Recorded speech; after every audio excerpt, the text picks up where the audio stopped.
বলা আছে যে ব্যক্তি বৈশাখ মাসে তুলসী দ্বারা ভগবানের অর্চন করবেন, ভগবান যে কেশব কৃষ্ণ তার অর্চন করবেন, তাকে আর পুনর্জন্ম নিতে হবে না। হরি বল। তার মানে ভক্তরা প্রতিদিন ভগবানের চরণে তুলসী দিয়েই পূজা করে, তো তারা তো করছেই, কিন্তু এটি সাধারণ মানুষরা করে না। তাদের কৃপা দেওয়ার জন্য ভগবান বৈশাখ মাস, মাঘ মাস, দামোদর মাস মানে কার্তিক মাস, এই 3 মাসকে আমরা ধর্ম মাস বলে জানি, যাতে সাধারণ মানুষরা অন্তত আগিয়ে আসে। এটা বোনাস দেওয়া হয় যে এটা করো তুমি এটা পাবে। অন্তত কেউ তুলসী সেবা করছে না, অন্তত বলা আছে যে বৈশাখ মাসটা অন্তত তুলসী ভগবানের চরণে অর্পণ করো, তাহলে আর পুনর্জন্ম হবে না। কত সুন্দর জিনিস। তো সেজন্য আমরা এই অ্যাডভার্টাইজ দেওয়া হয়েছে, তার মানে আমাদের করতে হবে, অভ্যাস করতে হবে, ঢুকতে হবে। হসপিটালে অ্যাডভার্টাইজ দেওয়া হয়েছে, এই হসপিটালে ঢুকো তোমার ক্যান্সার সম্পূর্ণ নির্মুক্ত হয়ে যাবে, বলা হয়েছে না?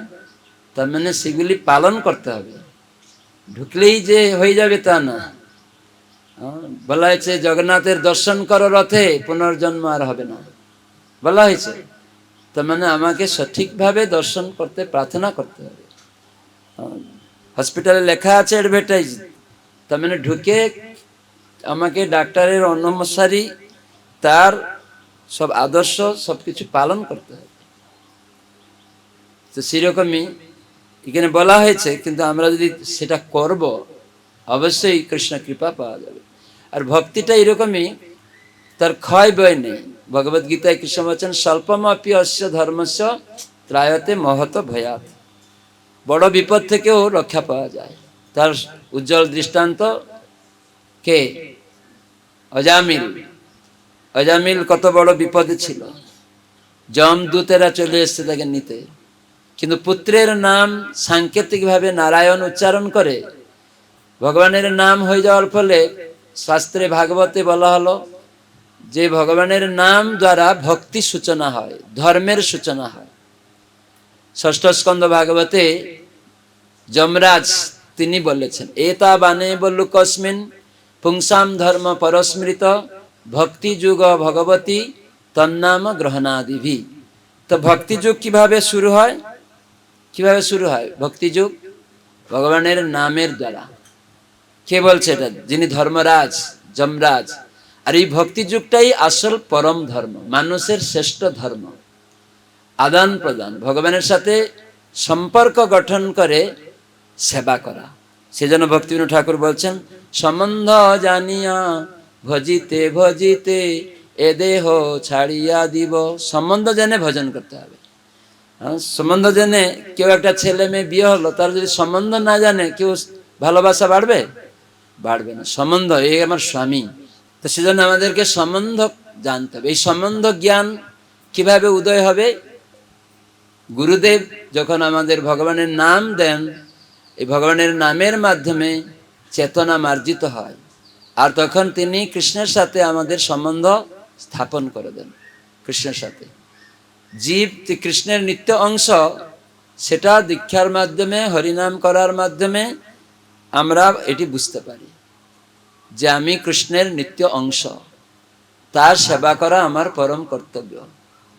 এটাই হচ্ছে দিব্য জ্ঞান, তাই তাকে বলা হয় দীক্ষা। তেমনি এটা সম্পর্ক গঠন হয়। গুরুদেব সম্পর্ক গঠন করে বলে দেন কর্তব্য করতে হবে তোমাকে। কি সেই কর্তব্য বলেন? শ্রবণ কীর্তন করতে হবে, জল সেচন করতে হবে, আর ভগবানের সেবা করতে হবে। এটির দ্বারা তোমার যে প্রেম, ভগবানের সাথে ভালোবাসা, যে প্রয়োজন তত্ত্ব সিদ্ধি লাভ হবে, এটি পাওয়া যাবে। তো সেজন্য আমরা ভক্তরা প্রতিদিন করে, এই জন্য আমাদের প্রচার করতে হবে যে এই বৈশাখ মাসটা অন্তত আপনারা কিছু করুন, যেন ভক্তরা চতুর্দিকে এই বৈশাখ মাসে অনুষ্ঠান করবে এবং লোককে সুযোগ দিবে, আসুন এই তুলসী পাতা দিয়ে কৃষ্ণের সেবা করুন, চন্দন অগুরু দিয়ে একটু গন্ধ এই সমস্ত অর্পণ করুন, ফুল অর্পণ করুন, ধূপ অর্পণ করুন, একটু হরিনাম করুন, একটু প্রসাদ নিন, এরকম করে বৈশাখ মাসে জপ শুরু করুন। সংকল্প করতে হবে। গুরুমা বলছেন যারা জপ করছে না তাদের প্রার্থনা করা উচিত এই বৈশাখ মাসে যে আমি আজ থেকে এক মালা জপ করব, এরকম সংকল্প করা উচিত। তো এখানে তো আমরা ভক্তরা করছি, তার মানে আমাদের একটু বেশি করে জপ করতে হবে। আমরা 16 মালা করছি, 1-2 মালা বাড়িয়ে দিব। হয়তো প্রচারে যাচ্ছিলাম না, সপ্তাহে একদিন যাচ্ছিলাম, এই সপ্তাহে প্রতিদিন যাব। তাও যদি না যে 2 দিন যাব, অন্যের কাছে গিয়ে একটু বলবো যে ভাই এই মাসটা একটা ভগবান সুযোগ দিয়েছে, তুলসী পাতা আছে বাড়িতে, ওই পাতা দিয়ে চন্দন দিয়ে একটু ভগবানের চরণে দিবেন, এটা করবেন। ভক্তরা এইভাবে পর দুঃখ কাতর, অন্যকে জন্ম মৃত্যু চক্র থেকে মুক্ত করবে। এই হচ্ছে ভগবান এবং শাস্ত্রের মনোভাব। তাহলে জন্ম মৃত্যু চক্র মুক্ত হয়ে ভগবত ধামে ফিরে যাবে, এই ভগবানের উদ্দেশ্য। প্রভুপাদও সেটা চেয়েছেন। তো সেজন্য বৈশাখ মাসে আমরা যেন প্রতিদিন তো করছি, অন্যকেও সেটি যেন আমরা উৎসাহিত করি। তুলসীতে জলধারা প্রদান করা।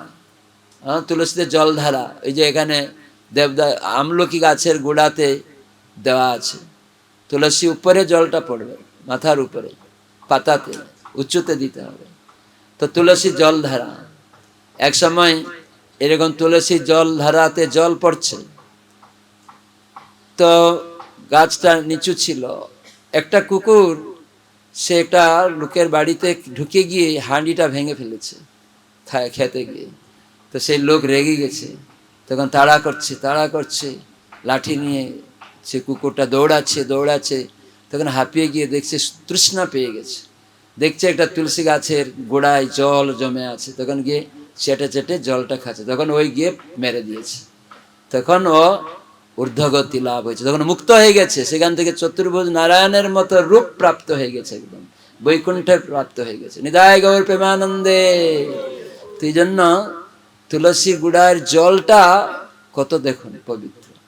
শাস্ত্র বলে যদি বৈশাখ মাসে কেউ ভোরে স্নান করে সূর্যোদয়ের আগে ব্রহ্ম মুহূর্তে, তাহলে সমস্ত তীর্থ স্নানের ফল পেয়ে যাবে। হরি বল। তো কতজন ভোরে সূর্যোদয়ের আগে স্নান করেন দেখি? সূর্যোদয়ের আগে যারা করেন না, আমরা আপনাদের চরণ নিবেদন করছি, অন্তত বৈশাখ মাসটা একদিন হলেও করবেন। সূর্যোদয়ের আগে 3:42 থেকে ব্রহ্ম মুহূর্ত শুরু হচ্ছে, তো 3:42, তো আপনি 4:30টায় উঠুন, 4:30টায় উঠে গেলেই হয়ে যাবে। 10টায় 10:30টায় ঘুমিয়ে গেলে অন্তত বৈশাখ মাসটা একটু আগে উঠার চেষ্টা করবেন। আর গঙ্গা বলেও স্নান করবেন। যারা করেন না, আমরা ভিক্ষা চাইছি, আপনারা গঙ্গা স্নান করবেন। গঙ্গায় যেতে পারলে ভালো, যদি না পারেন কোনো অসুবিধা নেই, কিন্তু বৈশাখ মাস ফল দিবে কি, যদি কেউ ভোরে এই সময় স্নান করে, তাহলে সে অন্য তীর্থ স্নান ফল পেয়ে যাবে। হরি বল। তো এইভাবে গোবিন্দর কৃপাটা কিভাবে দেওয়া হয়েছে, তাহলে আমরা প্রাতঃকালে স্নান করলে সর্বতীর্থে স্নানের ফল পেয়ে যাবেন। তো ভক্তরা তো দীক্ষা নেওয়ার সময় সংকল্প করেছে ভোরে ওঠার জন্য। প্রভুপাদ একবার বৃন্দাবনে রাধা দামোদর মন্দিরে প্রভুপাদ প্রচার করছিলেন, বিদেশে করে, আস্তে আস্তে অনেক বিদেশি ভক্তদের নিয়ে এসছেন। তো বৃন্দাবনে প্রভুপাদ তখন তার সেবক শ্রুতকৃতি প্রভুকে জিজ্ঞাসা করছেন যে এই 2জন ভক্ত কোথায়, নাম ধরে। তখন শ্রুতকৃতি প্রভু বলছে আমি প্রভুপাদ জানি না কোথায়। তখন মানে শীতকাল, ভোর 5টা, তখন জিজ্ঞাসা করেছেন, তখন খোঁজ করো, প্রভুপাদ এরকম বললেন যে খুঁজো। তাই গিয়ে দেখছে ওরা ঘুমিয়ে আছে, বিদেশি ভক্ত। তখন প্রথম দিকে এত সব অভ্যস্ত না, প্রভুপাদ তাদেরকে নিয়ে আসছেন। তখন সঙ্গে সঙ্গে প্রভুপাদ ডাকলেন, বলে ওদেরকে ডাকো আমার সামনে। তখন ওরা এসছে, প্রণাম করেছে। প্রভুপাদ বললেন এই সূর্য উদয়ের আগে ব্রহ্ম মুহূর্তে স্নান গুড হাইজিন, স্বাস্থ্যপক্ষে মঙ্গলপ্রদ। প্রতিদিন ব্রহ্ম মুহূর্তে স্নান করবে, অ্যান্টিবায়োটিক তৈরি হবে, মনের অনেক অবসাদ চলে যাবে এবং শান্ত মন হবে, পবিত্র। আর এই ভোরে উঠে যদি কেউ স্নান করে, মঙ্গলারতি করে এবং 4টা নিয়ম যদি এরকম কন্টিনিউ 12 বছর যদি কেউ পালন করে, ও যা বলবে সব পারফেক্ট বলবে। তা সিদ্ধি হয়ে যাবে। এক যুগ যদি এরকম করতে পারবে, সিদ্ধ পুরুষ হয়ে যাবে একদম। সে যা বলবে সেটা একদম পারফেক্ট বলবে। প্রভুপাদ আমাদের প্রতিষ্ঠাতা আচার্য, শুদ্ধ বৈষ্ণব, ভগবানের প্রিয় প্রতিনিধি, 12 বছর কন্টিনিউ যদি এরকম কেউ একদিনও বন্ধ করবে না, ভোরে ওঠা, স্নান করা, মঙ্গলারতি করা, 4টা নিষেধ, কোনো মৎস্য মাংস খাবে না, প্রসাদ ছাড়া না, কোনো রকম বৈষ্ণব অপরাধ করবে না, এইগুলিও মানতে হবে।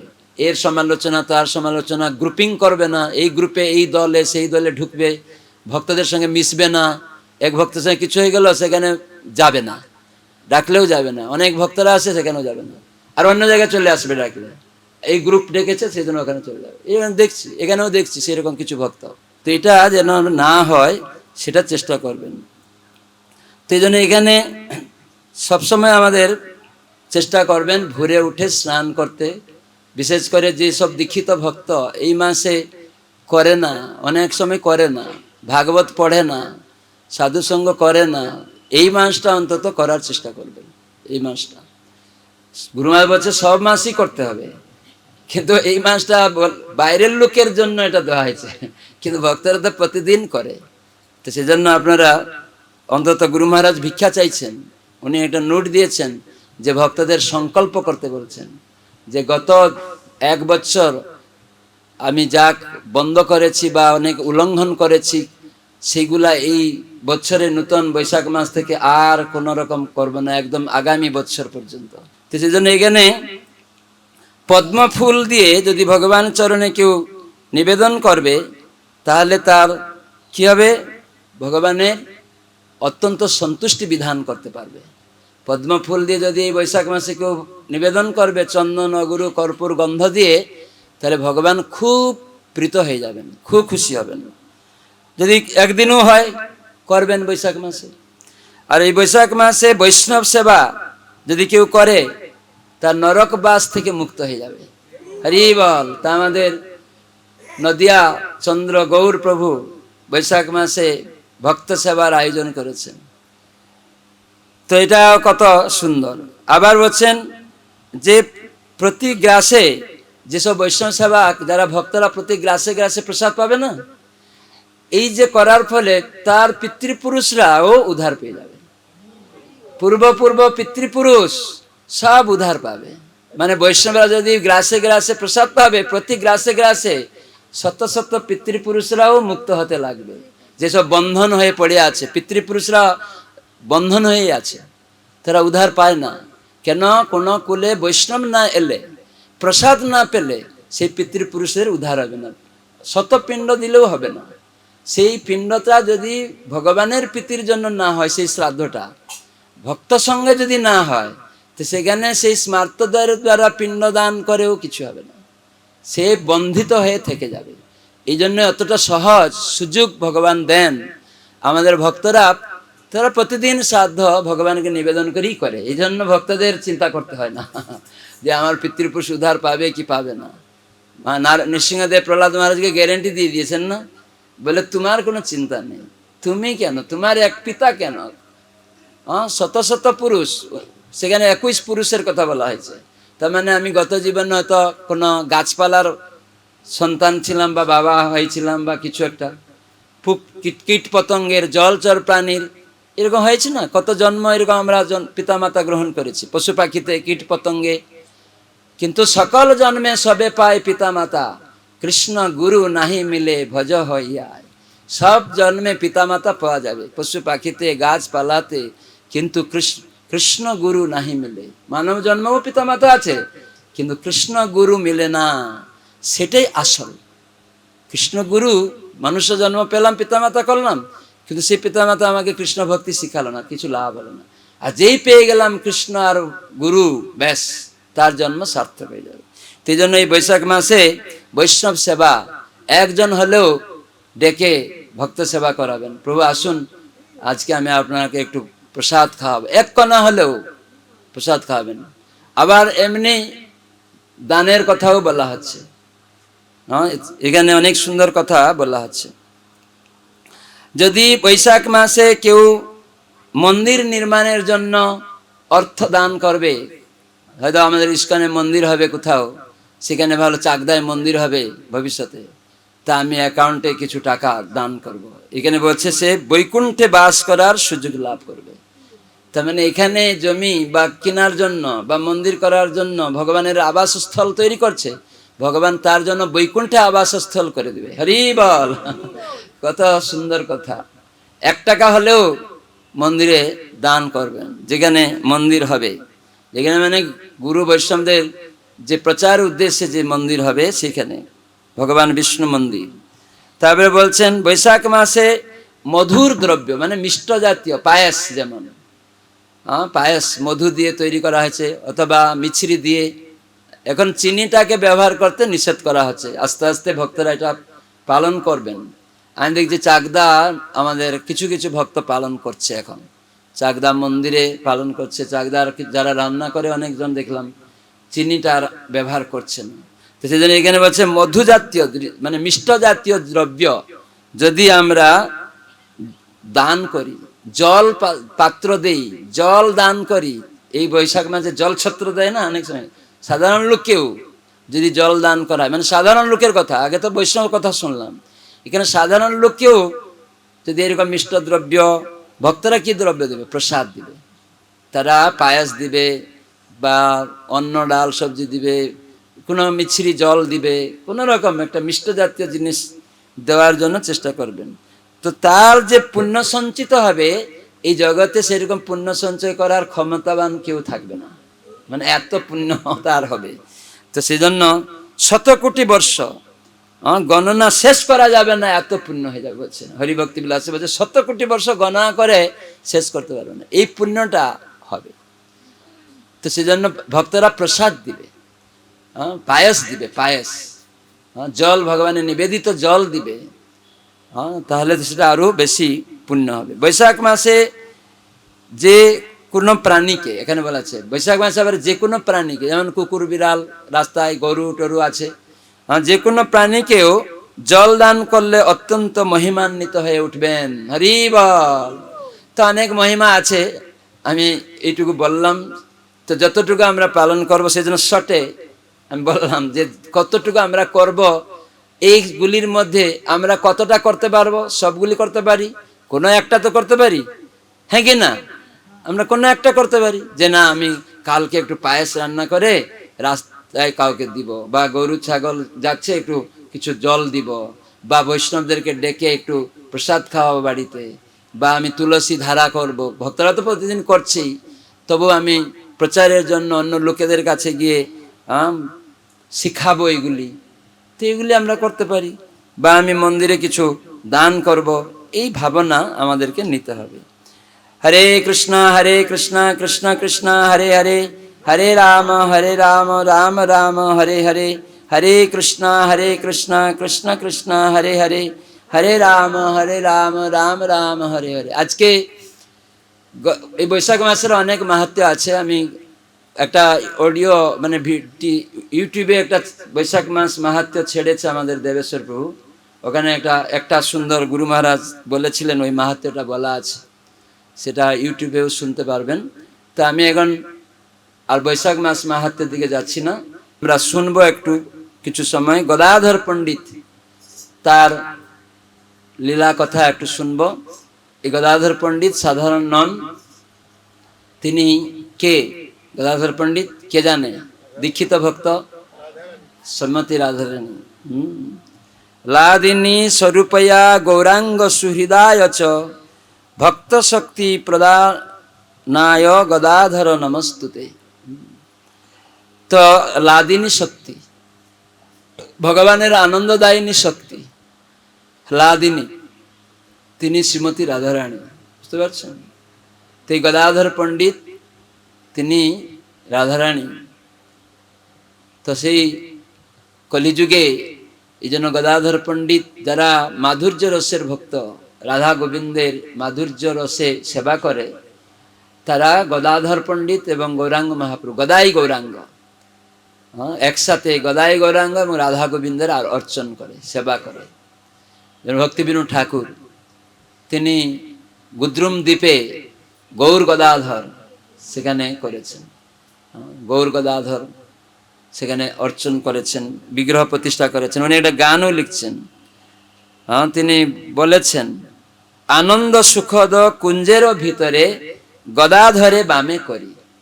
তার মানে স্বানন্দ সুখদ কুঞ্জ গুদ্রুম দ্বীপ আছে স্বরূপগঞ্জের ওখানে, নবদা ভক্তির কীর্তনাক্ষ দ্বীপ সেখানে। ওই গুদ্রুম দ্বীপে যেখানে নাম হট সূচনা হয়েছিল নিত্যানন্দ প্রভু সুরভি কুঞ্জেতে নামের হাট খুলেছে খুদ নিতায়, যেখানে গুদ্রুম দ্বীপ, যেখানে ইন্দ্রদেব এসেছিলেন আর সুরভি মাতা গাভী তিনি এসেছিলেন।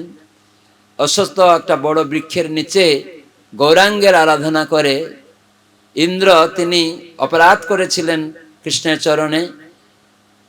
কৃষ্ণচরণ মানে ব্রজবাসীদের চরণে। তাই ভগবান অসন্তুষ্ট হন যদি ভক্ত চরণে কেউ নিন্দা করে। ভগবানের নিন্দা ভগবান কোনো চিন্তা করেন না, কিন্তু ভগবান বেশি অসন্তুষ্ট হয় কোনো ভক্তের নিন্দা কেউ যদি করে, ভক্তকে হেয়ত্ব করে। কেউ যদি বলে আমি বহুদিনের ভক্ত, তুই কয়দিন এসছিস, এরকম দেখা যায় অনেক ভক্তদের মুখে। নিজেকে শ্রেষ্ঠ ভাবা, এটা অহংকারের প্রতীক চিহ্ন দেখা যায়। তারা অধপতিত হয়ে যাবে যে কোনো সময়। এরকম কখনো নিজেকে অহংকারে নিয়ে আসবেন না। আমি অনেক দিনের 30 বছরের ব্রাহ্মণ দীক্ষিত ভক্ত, তুমি আমাকে উপদেশ দেবে, তুমি কি বলছো? এরকম অনেক সময় আমি দেখি ভক্তদের মধ্যে আলোচনা হতে, সামনাসামনিও দেখা যায়। তো সেরকম করবেন না। বিশেষ করে বৈশাখ মাসে সংকল্প করবেন যে এটা যেন না হয়। তো সেজন্য আমরা এই গৌর গদাধরের যে আলোচনা, সেখানে ভক্তিবিনোদ ঠাকুর সেই স্বানন্দ সুখদ কুঞ্জে যেখানে ইন্দ্রদেব অপরাধ মোচন করতে এসেছিলেন সুরভি মাতাকে নিয়ে। কেন সুরভি গাভী ভগবানের প্রিয় গাভী, গো ব্রহ্মণ হিতায়চ। তো গুরুদেব কে ছিল? ইন্দ্রদেবের গুরুদেব কে? বৃহস্পতি। বৃহস্পতি জানিয়েছিলেন যে তুমি তো অন্যায় করেছো বাপু, আমি তো তোমাকে রক্ষা করতে পারবো না, তুমি যাও, ব্রজবাসীদের চরণে তুমি অপরাধ করেছো। তো কৃষ্ণের কাছে গিয়ে তার প্রিয় হচ্ছে গাভী, তাকে নিয়ে যাও। গাভীকে নিয়ে গেলে অসন্তুষ্ট হয়ে যাবে। এই জন্য কৃষ্ণের একটা নাম ইন্দ্রদেব রেখেছিলেন। কে জানে ইন্দ্রদেব কি নাম রেখেছিলেন? গোবিন্দম। কি নাম? গোবিন্দ। সবাই বলেন গোবিন্দ, গোবিন্দ, গোবিন্দ, রাধা গোবিন্দ। তো ইন্দ্রদেব গোবিন্দ নাম রেখেছিলেন কেন? না, আপনি গাভীদের প্রিয়, আপনার প্রিয় হচ্ছে গাভী। গো ব্রাহ্মণ হিতায়, ব্রাহ্মণদের আপনি খুব প্রিয়, আপনার প্রিয় হচ্ছে ব্রাহ্মণরাও, পৃথিবীও আপনার প্রিয়। গো মানে ইন্দ্রিয়, গো মানে পৃথিবী, গো মানে গাভী, যিনি এই সবগুলিকে আনন্দ দেন, এই জন্য তাকে বলা হয় গোবিন্দ। তো সেজন্য ভক্ত সঙ্গে আমাদের এই গোবিন্দের আরাধনায় থাকতে হবে। তো এই জন্য এখানে সুরভি কুঞ্জে এই গুদ্রম দ্বীপে এসেছিলেন ইন্দ্রদেব, গৌরাঙ্গের আরাধনা করে মুক্ত হয়েছিলেন। আর এখানে ভক্তিবিনোদ ঠাকুর তিনি স্বানন্দ সুখদ কুঞ্জে তিনি গৌর গদাধরের আরাধনা করেছিলেন। এই বিগ্রহ এখনো আছে। যখন আমাদের পরিক্রমা হয় তখন সবাই সেখানে যায়। আপনারা যান? কারা কারা পরিক্রমা করেছেন হাত তুলুন দেখি। নবদ্বীপ মন্ডল। তো সুখদ স্বানন্দ কুঞ্জে ওখানে সুন্দর কথা আলোচনা হয়। গুদ্রুম দ্বীপটা অনেক বিরাট এরিয়া নিয়ে আছে। সেখানে সুবর্ণ সেন রাজা বাড়ি আছে, যেখানে স্বয়ং মহাপ্রভু গদাধর পণ্ডিতকে নিয়ে এবং কীর্তন পার্টি নিয়ে সেই সুবর্ণ সেন রাজার সম্মুখে প্রকটিত হয়েছিলেন সুবর্ণ বর্ণ। ভগবান গৌরাঙ্গ রূপে সেখানে কীর্তন করলেন তার আলোয়। যে বৃদ্ধ হয়ে গেছে তবু বিষয় ত্যাগ করতে পারছে না রাজা। বৈষ্ণবেরা কত কৃপালু। বৈষ্ণবরা সর্বদা অন্যের মঙ্গল হিত সাধনে রত থাকে। তো নারদ মুনি একদম সেখানে উপস্থিত হয়েছেন কোন ভাগ্য ফলে। ভক্তিবিনোদ ঠাকুর বলছেন কোন ভাগ্যের ফলে এই রাজার সৌভাগ্য হলো যে নারদ মুনির সঙ্গ হয়ে গেল। সবসময় হঠাৎ করে কোন ভাগ্যবান জীব বলা হচ্ছে না, গুরু কৃষ্ণ প্রসাদে পায়। কোনো ভাগ্যবান নয়। তো সেরকম সেই রাজার কাছে ওখানে প্রকাশ করা হচ্ছে যে এই রাজার কোন ভাগ্য ফলে নারদ আসিয়া মিলে, নারদ মুনি এসে মিলে গেছিলেন, আর সেখানে তাকে উপদেশ দিলেন, হে রাজন, তুমি আর কতদিন এইরকম বিষয় তরঙ্গে থাকবে? বৃদ্ধ হয়ে গেলেন, এইখানে তুমি আরো সেই বিষয় বাড়ানোর জন্য চেষ্টা, এটা ঠিক করছো। গৌরাঙ্গের এই জায়গাটা তুমি আছো না, এটা সাধারণ জায়গা নয়, এই নবদ্বীপ ধাম এটা। এখানে প্রতিটা কলিযুগে ভগবান আসেন না, যদিও ভগবান ব্রহ্মার একদিনে, সেখানে দ্বাপর যুগের শেষে যে কলিযুগ হয় সেখানে আসেন, এই ধামে প্রকট হন, এই নবদ্বীপ ধামে। আর তুমি এই নবদ্বীপ ধামে আছো, এই গোদ্রুম দ্বীপে তুমি আছো, তুমি কত ভাগ্যবান। সেই গৌরাঙ্গ মহাপ্রভু প্রেম দিতে আসেন, প্রেম অবতার। দয়া করে তুমি গৌরাঙ্গের আরাধনা করো। তো গৌরাঙ্গের গুণ কীর্তন শিখালেন নারদ মুনি, গৌরাঙ্গ মহাপ্রভুর কথা বললেন, সে আসক্ত হয়ে গেল একদম, সে রাজা একদম সুবর্ণ সেন আসক্ত হয়ে গেল। তখন আর গৌরাঙ্গ গৌরাঙ্গ করতে লাগলো, তখন দর্শনের প্রতি আকাঙ্ক্ষাও হয়ে উঠলো একদম। কিন্তু সেখানে গৌরাঙ্গ মহাপ্রভু একদিন সে বিশ্রাম করছে, যেহেতু গৌরাঙ্গ ভাবনায় ভাবিত হয়ে গেছে একদম। এই জন্য আমাদের বলা হয় যে মৃত্যু যে কোনো সময় আসুক না কেন, আমাদেরকে অভ্যাস করতে হবে কৃষ্ণ নাম, সাধু সঙ্গ, সর্বদা যেন আমরা সেই ভাবনায় ভাবিত থাকি। তাহলে কি হবে, এই রাজা নারদ মুনির থেকে শুনেই গৌরাঙ্গ ভাবনাতেই, গৌরাঙ্গের লীলা কথাতেই নিমগ্ন হয়ে রাত্রে ঘুমিয়ে গেছে। সঙ্গে সঙ্গে দেখছে, কি দেখছে না, গৌর গদাধর সহ সেখানে কৃষ্ণ মানে মহাপ্রভু নিত্য গীত করছেন হরিনাম, হরে কৃষ্ণ কৃষ্ণ কৃষ্ণ হরে হরে, হরে রাম রাম রাম হরে হরে, হরে কৃষ্ণ কৃষ্ণ কৃষ্ণ হরে হরে, হরে রাম রাম রাম। গৌর গদাধর সঙ্গে একসাথে নিত্য বিলাস করছেন। রাজা এটা দেখে আনন্দে বিহল হয়ে গেছে একদম, সে একদম মানে চমৎকৃত হয়ে গেছে, তার হৃদয় একদম হঠাৎ করে অন্তর্ধ্যান, আর ঘুম ভেঙে কি কান্না করতে লাগে। তখন দৈববাণী হয়েছে, হে রাজা, আর তুমি এখন দর্শন পাবে না, কিন্তু তুমি কলিযুগে সেখানে এই গৌরাঙ্গের এই লীলাতে অংশগ্রহণ করতে পারবে, তোমার নাম হবে বুদ্ধিমন্ত খান। তো সেই বুদ্ধিমন্ত খান রূপে কলিযুগে মহাপ্রভু যখন আবির্ভূত হলেন, তখন ওনার যে বিবাহতে যে সব খরচ হয়েছিল, এই বুদ্ধিমন্ত রাজ মানে জমিদার, তিনি সব খরচ দিয়েছিলেন। বলেছিলেন মহাপ্রভুর বিয়ে বামন ঠাকুরের মতো হবে না, রাজার পুত্রের মতো হবে। তো এরকম করে মহাপ্রভুর বিবাহ দিয়েছিল, এবং সব লীলা তুমি তখন দর্শন করবে, অংশগ্রহণ করবে। তার মানে দেখুন, এইখানে বোঝা যায় যে আমরা সাধন করতে করতে তখন কোন এক ধাম, এই ভৌম্য প্রপঞ্চে তখন সেই লীলাতে আসক্ত হলে, সেখানে সেই ভৌম্য প্রপঞ্চে সেখানে ভগবান সরাসরি লীলা করছেন, সেই জীব আত্মা সাধক জীব সেখানে জন্ম লাভ করবে, আর সরাসরি সেই লীলাতে অংশগ্রহণ করবে। তখন তার অপ্রকট হবে, তখন সে নিত্য গোলক বৃন্দাবনে চলে যাবে। নিতাই গৌর প্রেমানন্দে, হরি হরি বল। এইভাবেই আমরা মনে করি ও চলে গেল বৈকুণ্ঠ ধামে, তার মানে সেই নিত্য বৈকুণ্ঠের গোলকের একটা প্রকোষ্ঠ এই ব্রহ্মাণ্ডে ভগবান এসে নিত্য লীলা করেন। আমাদের মতো বদ্ধজীব যখন এরকম সাধন করতে করতে একদম নিরপরাধে ভজন সাধন করবে, তখন স্যার এইরকম সেই সুবর্ণ সেন রাজার মতো আসক্ত হয়ে যাবে গুরু বৈষ্ণবের কথার প্রতি, কৃষ্ণ লীলা গৌর লীলার কথার প্রতি এমন ভাবে তার মনোভাব, তার জীবনযাপন, তার সেবাগুলি, পরিপাটিগুলি সব কৃষ্ণময় হয়ে উঠবে। তখন তার দেহত্যাগ হলে সে এরকমই আদেশ পাবে, যেখানে ভগবান লীলা করছেন, আবির্ভূত হচ্ছেন, পিতামাতা গ্রহণ করে ভৌম্য প্রপঞ্চে, সেখানে সেই ধামের মধ্যে প্রকট হয়েছেন, সেখানে কোনো একটা বাড়িতে আবির্ভূত হয়ে সরাসরি ভগবানের সাথে লীলা বিলাসে অংশগ্রহণ করবে, তার সেবা করবে, দর্শন করবে। নিতাই গৌর প্রেমানন্দে। সেটার জন্য আমাদের প্রচেষ্টা চালাতে হবে। আমরা সময় নেই তার দ্বন্দ্বের মধ্যে যাওয়ার, সেটার জন্য ভক্তরা তৎপর হন। যেন এই বৈশাখ মাসে আমরা সংকল্পবদ্ধ হব যে আমরা সব ঐক্য মনোভাবে ভগবানের প্রচারে নিজেকে দৃঢ় করে রাখবো। আমাকে দায়িত্ব দেওয়া হলো, আমি সেটাকে সুন্দর করে করব। আর অন্যকে সহায়তা করব।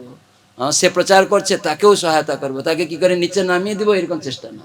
কেউ করছে, তাকে নিচে নামানোর চেষ্টা, যেন ও ওখানে বড় হয়ে যাচ্ছে, আমার নাম যশটা ওখানে ক্ষুণ্ণ হয়ে যাচ্ছে। আরে করছে বাবু, তাকে একটা দায়িত্ব দেওয়া হয়েছে, সেই এলাকা সে করছে, পদ্ধতিটাকে পালন করো। এই যে গদাধর পণ্ডিত, উনি সর্বদা শিখিয়েছেন আনুগত্যময়ী ভাবনা। গদাধর পণ্ডিত এখানে খুব সুন্দর মহাপ্রভুর যে একটা লীলা আছে। একটু আগার মহাপ্রভু কি করেছেন, নিমাই গৌরাঙ্গ। আর এই গদাধর পণ্ডিত ছোটবেলা থেকেই মহাপ্রভুর প্রতি খুব আসক্ত। একসাথে পড়াশোনা, একসাথে সবকিছু। এখানে মহাপ্রভু বাড়িতেও আসতেন। ওনার বাবার নাম ছিল মাধবাচার্য, মায়ের নাম ছিল রত্নাবতী দেবী। তো ওনারা খুব শুদ্ধ ভক্ত ছিলেন এই গদাধর পণ্ডিত। এখানে বলা আছে, গদাধর মহাপ্রাজ্ঞ ব্রাহ্মণ শতকুলোদ্ভব প্রেম ভক্তশ্চ তৎপাদ শনিকর্য অভিতিষ্ঠতি। খুব সুন্দর কথা বলছেন যে এই গদাধর পণ্ডিত সদাচারী বংশে আবির্ভূত মহান বিদ্বান ব্রাহ্মণ শ্রেষ্ঠ গদাধর পণ্ডিত গোস্বামী শ্রীমন মহাপ্রভুর গৌরাঙ্গের অন্তরঙ্গ প্রেমিক ভক্ত। তিনি সর্বদাই মহাপ্রভুর শ্রী চরণ কমলে অবস্থান করতেন। সব সময় মহাপ্রভু চরণ কমলেই থাকতেন। মহাপ্রভু যখন গয়া থেকে ফিরে এসছে না, প্রেমে বিহল হয়ে গেছে। আগে তো পাণ্ডিত্য করতেন, একে তাকে তর্কে হারাবার চেষ্টা করতেন নিমাই, তখন কখনো কখনো দুষ্টামিও করতে। কিন্তু যেই গয়াতে পিণ্ড দিয়ে সেখানে গিয়ে ঈশ্বরপুরী পাদের কাছ থেকে দীক্ষা পেয়ে গেছেন, মানে দীক্ষা পেলে মহাপ্রভু এটা শিখাচ্ছেন যে কিরকম দিব্য জ্ঞান হবে। মহাপ্রভু স্বয়ং ভগবান, ওনার দীক্ষা দরকার নেই, কিন্তু তিনি আমাদেরকে শিখাচ্ছেন যে দীক্ষা পেয়ে আমাদের ভাবটা কেমন হওয়া উচিত, কৃষ্ণময়, অন্য চিন্তাতে যাওয়া উচিত না। তো সেখানে মহাপ্রভু তিনি সাধারণ মানুষের মতো সেখানে নয়, তিনি স্বয়ং ভগবান, কিন্তু শিখাচ্ছেন যে এই দীক্ষা পেয়ে গেছেন কেন না, গুরুর প্রতি নিষ্ঠা, গুরুদেব বলেছেন সেটাকে একদম গ্রহণ করে নিয়েছেন, যার ফলে তার প্রেম উদয় হয়েছে। তো সেটাই উনি শিখাতে চাইছেন যে আমাদের প্রেম উদয় হবে। গুরুমান নিজে বলেন, প্রভুপাদের কথা বলেন, প্রভুপাদ বলেছেন যদি কেউ গুরুর কথা ঠিক ভাবে পালন করবে। গুরুমাজ এবার ব্যাস পূজাও তো বলেছেন, মানে অধিবাসের দিনে যারা গুরুর কথা ঠিকভাবে পালন করবে, আমি তাদের দায়িত্ব নিচ্ছি, কন্ডিশন দিচ্ছি, তাদেরকে ভগবত ধামে আমি নিয়ে যাব। হরি বল। যদি গুরুর এই কথাগুলি সে পালন করে, গুরুদেব দীক্ষা দিলেন, আমি পালন করলাম না, নিজের মতো চললাম, তাহলে সেটা হবে না। প্রতিষ্ঠার জন্য চলবেন না। প্রতিষ্ঠা বিষ্ঠার সঙ্গে তুলনা করা আছে। প্রতিষ্ঠাকে শুকরের বিষ্ঠা, যারা প্রতিষ্ঠা চায় জানতে পারে না। আমাদের ভক্তি পুরুষোত্তম মহারাজ একবার বলছিলেন, জানো এই নাম যশ প্রতিষ্ঠাটা কার সাথে তুলনা করা যেতে পারে? নেংটি ইঁদুর।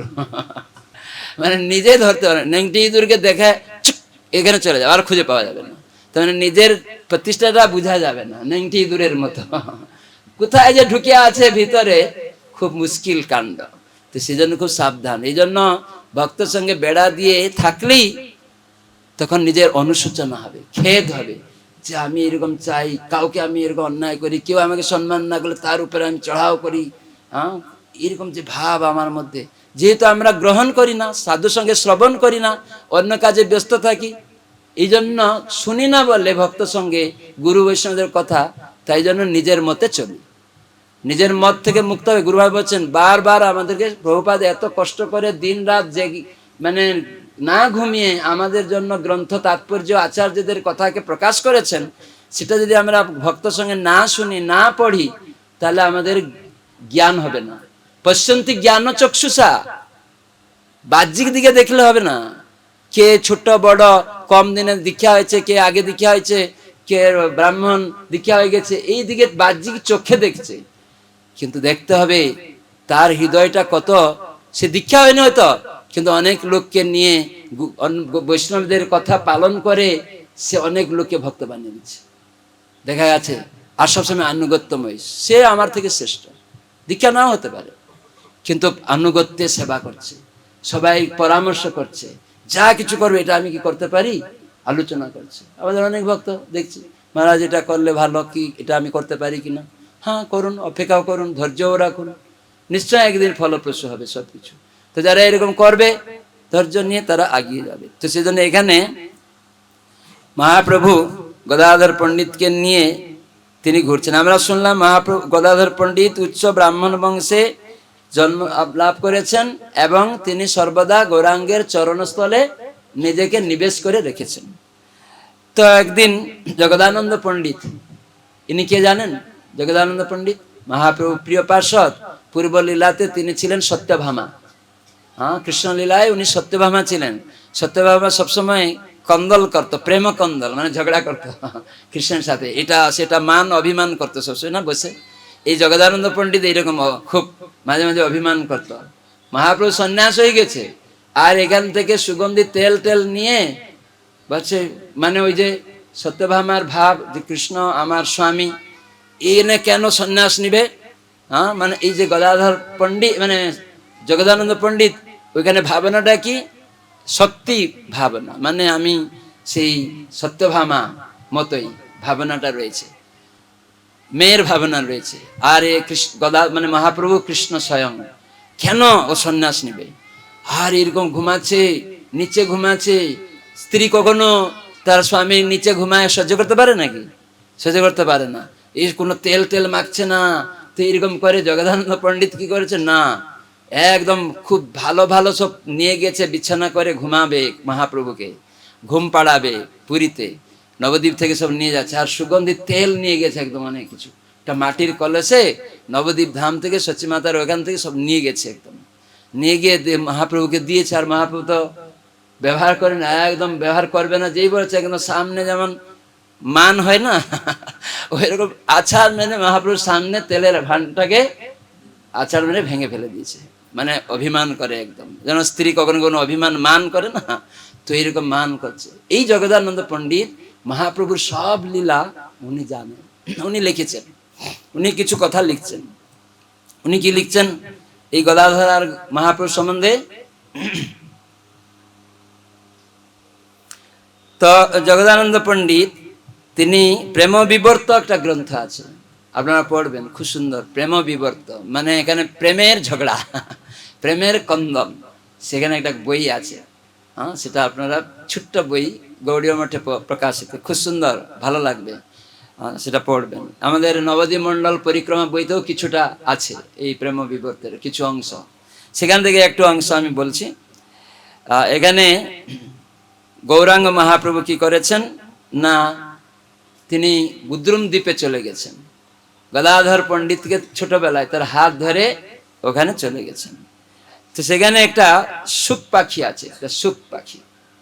তো সেই সুখ পাখি সেখানে রয়েছে। তখন ও বলছে, আমি সুখ এই বনে গৌর নাম গাই। হ্যাঁ, সেই সুখ পাখিটা যখন গৌর গদাধরকে দেখেছে না, মানে গদাধর পণ্ডিত আর মহাপ্রভু দেখছে দুইজন হাত ধরাধরি করে ওই গুদ্রুম বনে হাঁটছে। তখন সুখ পাখিটা ওখানে বলছে, আমি সুখ গৌর গুণ গৌর নাম গাই, এই বনে আমি কেবল গৌর গুণ গাই। তুমি মোর কৃষ্ণ রাধা, এই যে গদাই, মানে জানিয়ে দিচ্ছে এই যে তুমি গৌরাঙ্গ না, তুমি সেই কৃষ্ণ আমার, আর এই যে গদাই এই রাধাই। তার মানে জানিয়ে দিচ্ছেন কিরকম সুখ পাখি এরকম গীত গাইছে, যে তুমি কৃষ্ণ মোর, আর এই রাধা যে গদাই, গৌরাঙ্গ তুমি, তুমি কৃষ্ণই, আর এই যে গদাই সে রাধা।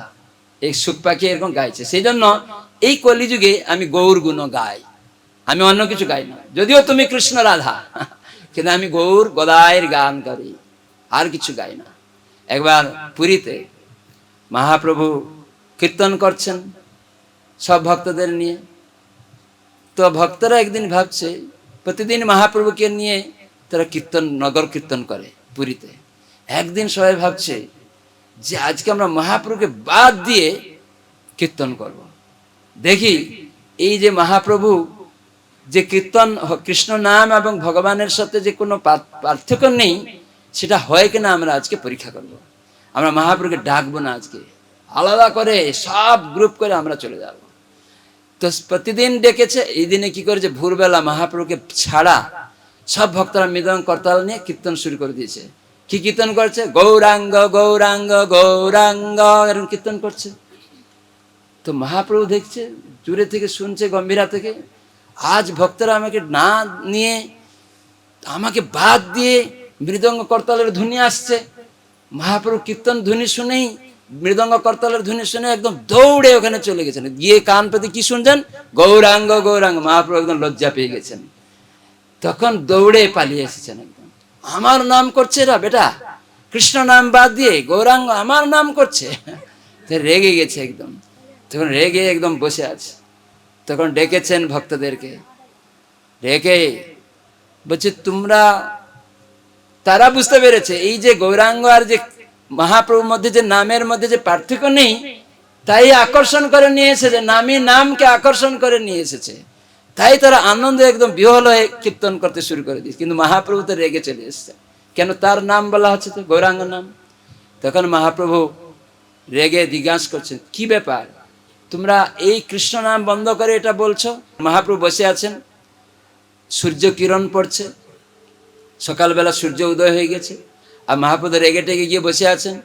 তো শ্রীবাস ঠাকুর গিয়ে একটা হাত দিয়ে এরকম মহাপ্রভুর সূর্যের সামনে আড়াল করে দিয়েছে। তখন মহাপ্রভু যে, শ্রীবাস এই কি করছো? বলছে সূর্যকে ঢাকাচ্ছি। বলে হাত দিয়ে সূর্যকে ঢাকানো যায়? তাহলে তোমার নাম সবাই করছে, তো তুমি কতজনের মুখে হাত দিয়ে তোমার নাম বন্ধ করবে বলো? হরি বল। তো এইখানে এই সুখ পাখি এটাই বলছে, তুমি গৌরাঙ্গ, আমি এই বনে থাকি কিন্তু আমি গৌরাঙ্গ নাম গাই। তুমি মোর কৃষ্ণ, কিন্তু আমি গৌর, এই বনে আমি গৌর নাম গাই। আর এই যে রাধা, সে গদাই, তো এই জন্যই গৌর গদাধর রাধা কৃষ্ণ। তো এখানে গদাই গৌরাঙ্গ মোর প্রাণের ঈশ্বর, সে সুখ পাখি বলছে এই যে গদাই আর গৌরাঙ্গ তোমরা দুইজন আমার প্রাণের ঈশ্বর। আর কিছু মুখে না আইসে অতঃপর, আমার আর মুখে আর কিছু আসে না এই বনে, এই গুদ্রুম বনে শুধু গৌরাঙ্গ গদাই গৌরাঙ্গ ছাড়া আমার আর কিছু আসে না। তখন মহাপ্রভু বলছেন, প্রভু বলে আমি রাধা কৃষ্ণ উপাসক। আরে সুখ, তুমি কি বলছো? আমি হচ্ছে রাধা কৃষ্ণের উপাসক, তুমি আবার এইসব কি প্রচার করছো? তুমি আমার সামনে এইসব বলতে পারবে না। মহাপ্রভু এরকম তাকে বাধা দিচ্ছে, আমি হচ্ছি রাধা কৃষ্ণের উপাসক। অন্য নাম শুনিলে মর হয় শোক, যদি তুমি অন্য নাম করছো আমার খুব কষ্ট হচ্ছে, এসব চলবে না। এসব মহাপ্রভু এরকম বলছেন। এত বলি গদাই রে হাতেটি ধরিয়া, মহাপ্রভু গদাধর পণ্ডিতের হাত ধরে মায়াপুরে ফিরে আইলো সুখে রে ছাড়িয়া, নিতাই গৌর প্রেমানন্দে। তো এইভাবে মহাপ্রভুর লীলা অনেক গদাধর পণ্ডিতকে নিয়ে রয়েছে, অনেক কথা। তো এক সময় এই গদাধর পণ্ডিত উনি খুব ভক্ত সঙ্গ করতে ভালোবাসতেন। তো ওনার বন্ধু ছিল মুকুন্দ দত্ত। মুকুন্দ দত্ত নাম শুনেছেন? মুকুন্দ, সঞ্জয় মুকুন্দ আদি ঘোষ আদি গায়, হ্যাঁ ওরা গান করে। মুকুন্দ খুব গায়ক, বড় গায়ক। তো এই মুকুন্দ দত্ত গদাধর পণ্ডিতের খুব একটু বন্ধুর মতো। আর মুকুন্দ দত্ত কখনো কোথাও কোনো বড় বৈষ্ণব এলেই গদাধর পণ্ডিতকে সঙ্গে নিয়ে হরিকথা শুনতে যেতেন। মানে ভক্ত এলেই হরিকথা শুনতে, মানে এটাই হচ্ছে নিয়ম। কেউ এলেই গুরু বৈষ্ণবরা আমার বাড়িতে হচ্ছে, সেদিনে না সেখানে গিয়ে আমি শুনবো, যত কাজ থাক সেখানে দৌড়াবে। হ্যাঁ, আমার থেকে শ্রেষ্ঠ বৈষ্ণবরা আসে, আমরা তো অনেক কথা বলছি, যখন আমাদের থেকে কোনো শ্রেষ্ঠ বৈষ্ণবরা আসবে, উন্নত বৈষ্ণবরা, তখন সেখানে দৌড়াতে হবে। হ্যাঁ, সবাইকে নিয়ে চলো, সবাই ওখানে আমরা কি হরিভজন করবো, সেখানে গিয়ে কৌর কথা শুনবো। তখন এই গদাধর পণ্ডিত যখন শুনলেন মুকুন্দ দত্ত থেকে যে একজন মহান শ্রেষ্ঠ বৈষ্ণব এসেছে নবদ্বীপ ধামে, চলো গদাধর আমি তোমাকে নিয়ে যাব, দর্শন করাবো, তুমি না দর্শন করলে কিছুই বুঝতে পারবে না। তখন গদাধর পণ্ডিত বললে চলো। তো গিয়ে সেখানে দেখছেন, মুকুন্দ দত্তকে প্রণাম করে গদাধর পণ্ডিতও তাকে দেখি প্রণাম করলেন। কি দেখলেন গদাধর পণ্ডিত? না দেখছেন এক বিশাল দামি পালঙ্ক, ঐশ্বর্যশালী পালঙ্ক, বড় বড় চুল, তিলকমালা রয়েছে, আর সেখানে পানের বটা রয়েছে, দামি সব জিনিস, গদি একদম ডানলভ গদির উপরে, আর সেখানে বসে আছে। তো সেখানে কেউ চামর ঢোলাচ্ছে সব, হ্যাঁ, রাজকীয় একদম জমিদারি ভাবে। তো গদাধর পণ্ডিত মনে মনে, এই মুকুন্দ আমাকে দেখাতে নিয়ে এলো বৈষ্ণব, সাধু সঙ্গ করাতে, কার কাছে নিয়ে এসছে? এ তো বড় বিষয়ী। পালঙ্কে গা থেকে আতরের গন্ধ, আর এরকম কি ব্যাপার, তাকে চামর ব্যঞ্জন করছে সব, এই তো কি ব্যাপার। তখন গদাধর পণ্ডিতের মনে মনে খুব কষ্ট হচ্ছে, কিন্তু পুণ্ডরিক বিদ্যানিধি তার নাম ছিল। তো উনি সম্ভাষণ করছেন, কে এই সুন্দর বাচ্চা, এই বালকটা কে? মুকুন্দকে জিজ্ঞাসা করছে, বলছে এর নাম গদাধর। পরিচয় করে দিচ্ছে, এর নাম গদাধর। উনি আদান প্রদান করছে, কিন্তু যা মাত্রই, কিন্তু উনি আদান প্রদান করছেন। আর এটা দেখে গদাধর পণ্ডিতের মনে ভালো লাগেনি, যে কোন বৈষ্ণবের কাছে আমাকে নিয়ে এলো। তখন মুকুন্দ দত্ত তিনি দেখলেন, মুকুন্দ গদাধরের মুখ দিকে তাকিয়ে বুঝতে পারলেন এই ভুল করছে, চিনতে পারলো না এই বৈষ্ণবকে। হ্যাঁ, ভাবছে এই কোনো বিষয়ী ভোগী এই বৈষ্ণব, এই জন্য ওর মনে বিকার দেখা যাচ্ছে চকমকে। তখন মুকুন্দ দত্ত দশম স্কন্ধ থেকে আর তৃতীয় স্কন্ধ থেকে কৃষ্ণলীলার দুটা শ্লোক উচ্চারণ করেছে। অহো বকিয়ম স্তন কালকুটম জিঙ্গাংশয়াম অপি অসাধি লেভে গতিম ধাত্রুচিতাম কং বা শরণম। তো এরকম এই শ্লোকটা যেই বলেছে, একদম অহো বকিয়ম স্তন কালকুটম, যে কালকুট বিষ মাখিয়ে বকাসুরের, বকি মানে বকাসুরের ভগিনী পুতনা রাক্ষসী স্তনে কালকুট বিষ মাখিয়ে নিয়ে গিয়েছিল, এই শ্লোকের অর্থ। আর কৃষ্ণ তখন শিশু, জন্ম হয়েছেন 7 দিনের বাচ্চা, তিনি কি করলেন না, স্তন গ্রহণ করলেন, আর তাকে কি করলেন না, গোলক বৃন্দাবনে তা স্থান দিয়ে দিলেন, মাতৃবৎ স্থান গোলক বৃন্দাবনে পাঠিয়ে দিলেন। তাকে এই জড় জগতের ব্রহ্মাণ্ডের উচ্চ পদে পাঠালেন না, স্বর্গলোক ব্রহ্মপদ ইন্দ্রপদ নয়, বৈকুণ্ঠে গতি নয়, এমন একদম গোলক বৃন্দাবনে মাতৃগতি বাৎসল্য ভক্তি প্রদান করে দিয়েছেন। এইরকম যে কৃষ্ণ, তার কে ভজন করবে না, কে দুর্ভাগা এরকম আছে তার ভজনা করবে না? যে কৃষ্ণ কি দয়ালু, কং বা দয়ালুম, এইরকম যে দয়ালু ভগবান, তার কে শরণ গ্রহণ করবে না? তার থেকে মূর্খ কে থাকতে পারে? সেজন্য ভাগবতে দশম স্কন্ধে একটা শ্লোক আছে যে বিনা পশুঘাতী, যারা পশুঘাতী ছাড়া তাদের এরকম রতি আসবে না। এই ভগবানের কথায়, ভগবানের ভক্ত সঙ্গে, ভগবানের গুণকীর্তনে তাদের রতি হবে না পশুঘাতী ছাড়া। তো সেজন্য আমাদের কত এইখানে মুকুন্দ এই শ্লোক শুনেই তখন গদাধর পণ্ডিত দেখছে, এই যে পুণ্ডরিক বিদ্যানিধি যে বসেছিলেন দালমি খাটের উপরে, পালঙ্কের উপরে, তখন সে কৃষ্ণের বাপেরে বলে একদম সেখান থেকে একদম পাগলের মতো, কাপড় চুপড় একদম কোথায় গেছে, সেই দামি সিল্কের বসন কিছুই নেই শরীরে, একদম কৃষ্ণ কৃষ্ণ করে পড়ে গড়াগড়ি যাচ্ছে। মানে কি দয়ালু এরকম। তো সেই তখন গদাধর বুঝতে পারছে, আরে সত্যি তো এইরকম বৈষ্ণব তো আমি দেখিনি, দেহাত্ম বুদ্ধি নেই, এই শুধু বাহ্যিক ভাবে এরকম দেখাচ্ছে। এই জন্য বৈষ্ণব চিনিতে না রে দেবেরও শকতি, আমরা বৈষ্ণব চিনতে পারবো না, কে বৈষ্ণব আমাদের প্রতি কিরকম ভাবে করুণা করে আমরা জানতে পারবো না। আমরা গুরু বৈষ্ণবদের উপরে তর্ক করি অনেক সময়, নিজেকে প্রতিষ্ঠিত করতে, ওটা খারাপ। শরণাগত ভক্ত তর্ক করবে না, সে বিচার করবে যে না হয়তো এটা আমার ভুল হচ্ছে, বা এটা আমি পরামর্শ করে দেখবো, আলোচনা করে, তর্ক করবে না। গুরুমার বলছেন যদি কেউ এরকম তর্ক করে ভবিষ্যতে সে ভক্তি জীবনে আগাতে পারবে না। তো সেখানে গদাধর পণ্ডিত একদম মনে ভেবেছিলেন, কিন্তু যখন জানতে পারলেন প্র্যাকটিক্যালি যে এই ব্যক্তি কৃষ্ণ প্রেমে বিহল, তখন সঙ্গে সঙ্গে গদাধর পণ্ডিত গিয়ে একদম পা ধরে ক্ষমা চাইছেন, তারপরে দীক্ষা প্রার্থনা করেছেন। তার মানে এই নিয়ে ছিলেন পূর্বলীলাতে বৃষভানু রাজা, এই পুণ্ডরিক বিদ্যানিধি তিনি পূর্বলীলাতে বৃষভানু রাজা ছিলেন, আর এই গদাধর পণ্ডিত রাধারানী। তো এখানে দীক্ষার মাধ্যমে পিতা মানে পিতা শিষ্যের মতো, যখন শিষ্য গুরু গ্রহণ করে তখন গুরুদেব পিতার মতো, আর এখানে দীক্ষা গ্রহণ করছেন গিয়ে, তার মানে এখানে পিতা পুত্রের মতো সম্পর্ক স্থাপন হয়ে গেল। তার মানে আশ্রয় নিলে অপরাধ খণ্ডন হয়ে যাবে। তখন কেউ আশ্রয় নিচ্ছে গিয়ে, তখন আশ্রয় নিয়ে তখন তার অপরাধ থেকে মুক্ত হয়ে গেল। তখন গদাধর পণ্ডিত বুঝতে পারলেন। আমরা কয়েকটা মাহাত্ম্য শুনলাম, এবং এখানে গদাধর পণ্ডিতের যিনি এই পঞ্চতত্ত্বের মধ্যে রয়েছেন, আমরা প্রতিদিন গদাধর পণ্ডিতের নাম করছি। গদাধর রাধারানী স্বয়ং, তো তার কৃপা পাওয়া আমাদের কর্তব্য।